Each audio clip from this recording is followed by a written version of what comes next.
You're listening to Chem Stories, a podcast series created by people with lived experience of P&P chemsex.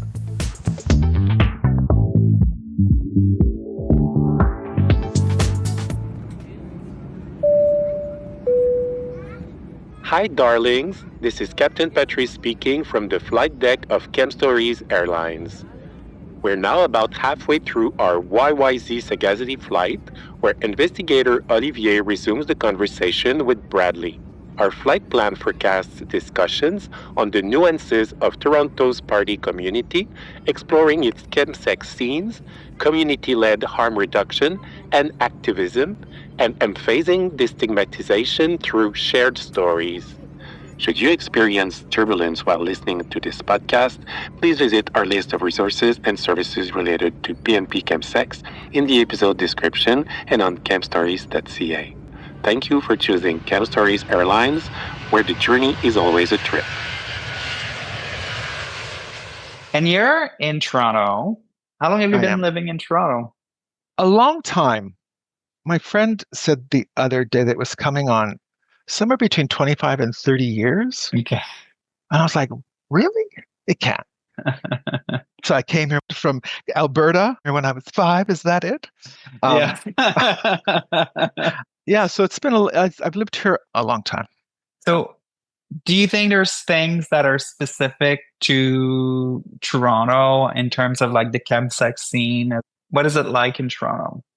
Well, I think there's several chemsex scenes because there's chemsex scenes that people define differently than I do. And there's people that do chemsex online in Zoom rooms and all of that stuff. And so there's a lot of that, but the Zoom room, I think it's people from anywhere, right? There's no border around that. And I've seen some of that, which totally fascinates me, but it's not what I want to engage in terms of connection. And so how I see Toronto differently in the people that I connect with is that it is specific to methamphetamine and either GHB or GBL, gamma hydroxybutyrate, and gamma something lactone something. Damn it. It's about those, but there's also who is in Toronto as a gay man or a queer man or a trans man or a trans woman. That makes up how chemsex gets constructed here as well. And also that I think like the primary language in Toronto is English, even though it's not everyone's first language, it is communicated. And when you're socialized as the first language, I think that actually impacts a lot of how you take up your life. And so I think that I'll be interested to hear how chemsex is different in Montreal, because there's the context in which we chemsex, I think, is huge, especially around the laws, even between countries, like how we get criminalized around behaviors. And even if it's just vagrancy or loitering or however those laws are constructed so that they don't seem like they're against men having sex with men, but they are. They're just not called "we hate the gays" laws. They're called, "oh, we want to keep communities safe. We want to keep the streets clean." And the research shows that if men are hooking up in a park, that area actually becomes safer because of the queer care that happens in those communities and how people protect those spaces and keep them safe. So yeah, I went on a tirade and I totally lost what your question was. Well, I was asking you what was different about the chemsex scene in Toronto. And I think for me, what I'm noticing from afar, because I'm in Montreal, is that there's a lot of activism around chemsex in Toronto.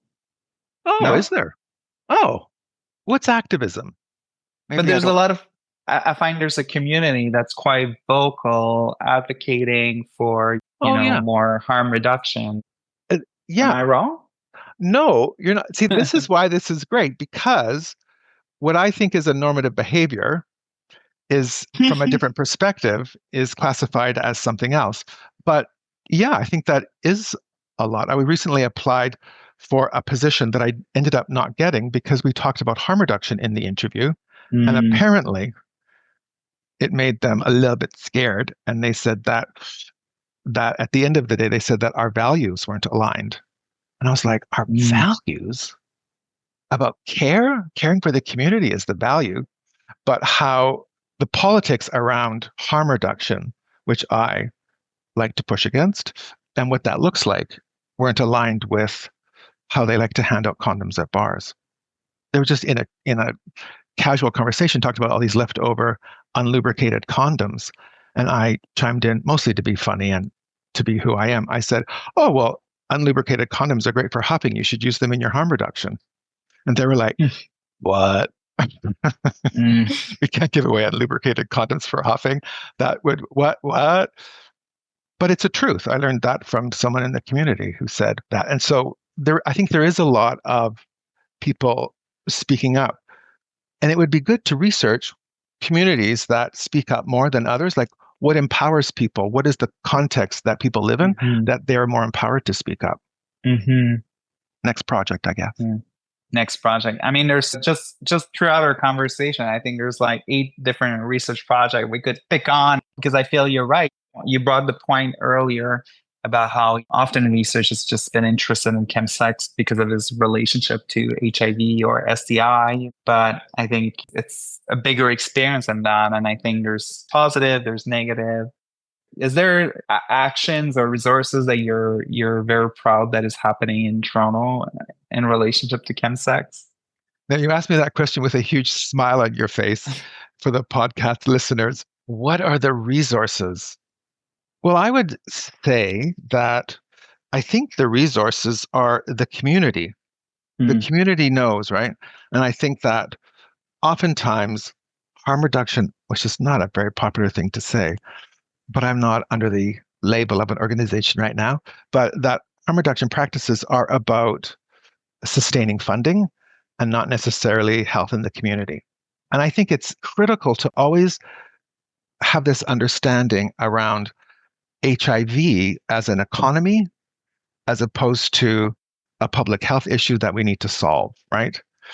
As opposed to economy around prescription drugs, economy around keeping ASOs open. I'm interested in the shift around labeling chemsex as a site of HIV transmission, as opposed to, I mean, everything is a site of HIV. Then bathhouses are a site. Like everything is a site of HIV. Anywhere, Queen's Park here in Toronto is a site of HIV transmission, and no one's concerned about that. So, yeah, I lost my train of thought again because I am going off on tangents too much. I will ask you, like, is there initiative or that you're excited about? And you're talking, instead of mentioning an organization or a program, you went back to the community. I think that's very powerful. The biggest resources that exist for people who chemsex are, their community, their peers, who have similar experience. I think that's what you were saying. That was actually a test and you just passed it. It was very intentional. I pretended to forget what I was thinking so that I could actually test if you were listening. I think it's true. I think also a lot of approaches to harm reduction conflate drug use to a single thing. And so opioid use and even methamphetamine use outside of a sexual context is very different than chemsex. But it's community where there is so much knowledge. And if a harm reduction practice is being done and it doesn't work for the community, they shrug it off. So for Chem Stories, we asked you to be a host and you said yes. So you have recorded some panels. Do you want to introduce the topics that will be covered in your panels? Well, there's also, as a host, there's a legacy of hosts that go before you, like Donahue and Oprah and Sally Jessy Raphael and all the hosts. I think maybe even JoJo and her psychic network as a host. Like all of the people that have gone before us, they ran or they did whatever so that we could do whatever those phrases are. The Toronto groups, it was such a enriching experience. How I think of it now, they sit in my brain as great memories hanging out with people and chatting about stuff that matters because we connected on so many levels. And there's so much comedy and richness in the podcasts that I missed the first time that I listened to. But when I listened to the second time, I'm like, damn, that's funny. That is so funny.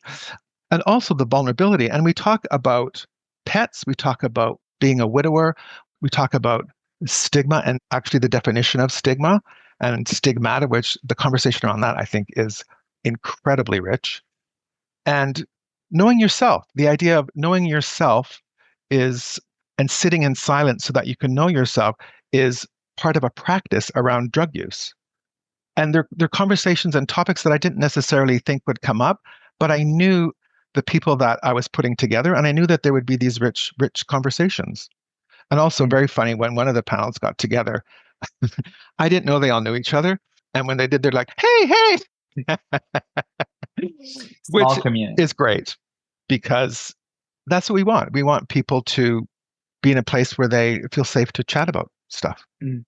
It was And a lot of fun. And what do you think listeners will take away from listening to the panels that you hosted? Well, that's another great idea for another research study, isn't it?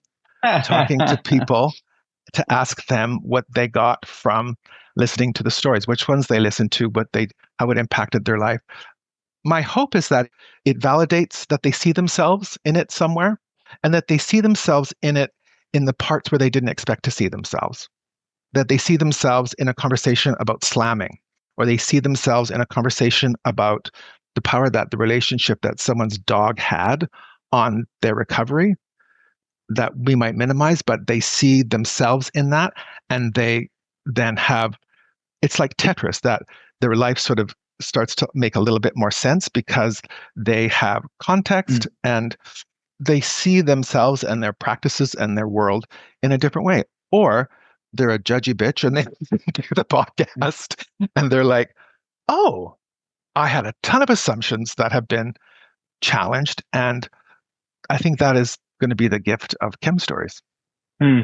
It sounded like it was a lot of fun. It was. As you were mentioning. But do you think was it hard for people to come in and talk about their experience? We talked a bit earlier about the stigma and perhaps, how taboo it is, and for me, I think that probably takes a lot of courage to be open out there, to talk about openly about chemsex. Was it hard for people, you think? I think it was for some of them. I could see it when we would do a pre chit chat, and then we would do the day where we actually did where it was like the recording day. And I could see a change in behavior in some people.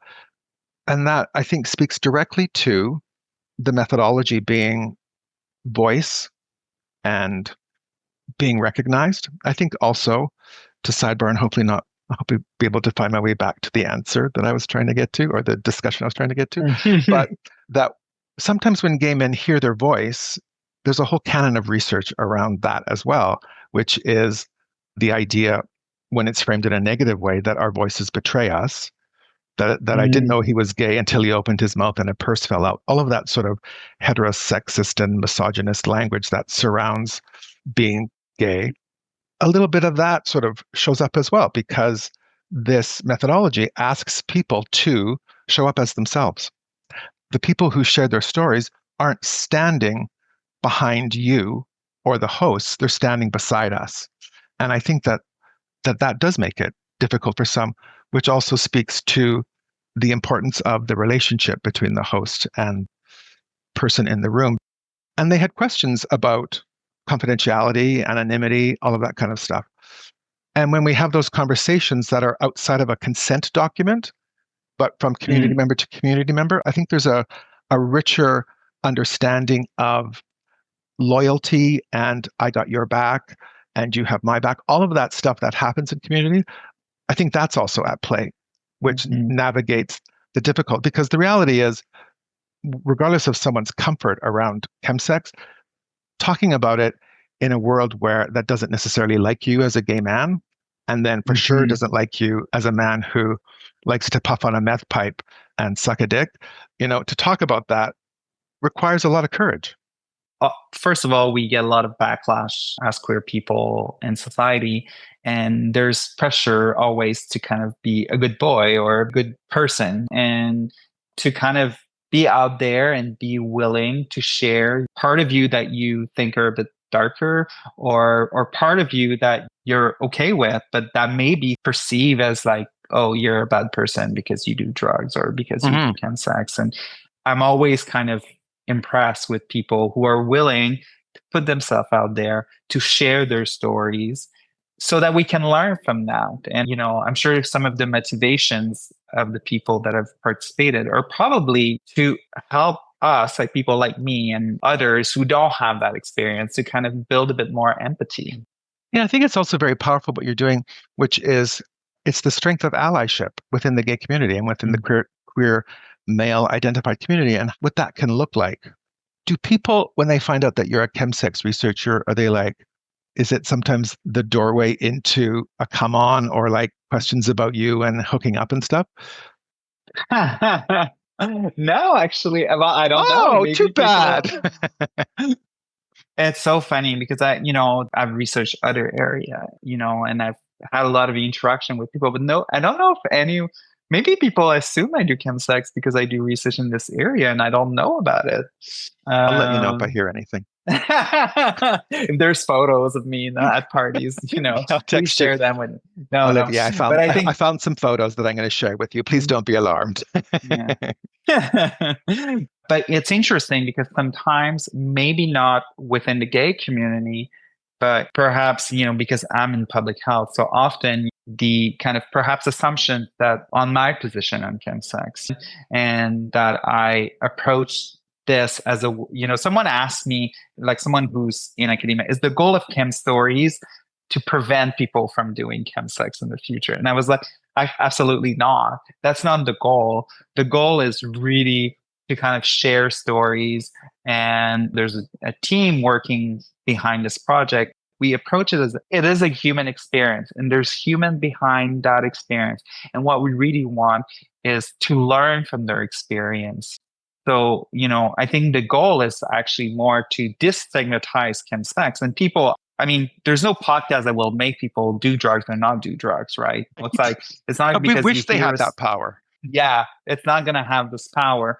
The power that it will have is to kind of perhaps for people who have experience with chemsex to maybe kind of listen to other people's experiences and maybe build new insights about their experience or about the experience of people that they have sex with. And for people who do not have chemsex experience to actually may be able, like you say, to connect to some experience because it's not just a drug experience. And I'm thinking about stories that I've heard of the community of people that do chemsex or have done chemsex and that are like their experience of chemsex is mixed with other experience of body image that other people can relate, of feeling isolated, of wanting to connect, of wanting to kind of feel very intense sexual experience. And I think all humans can connect with that. Those are universal, like human experience.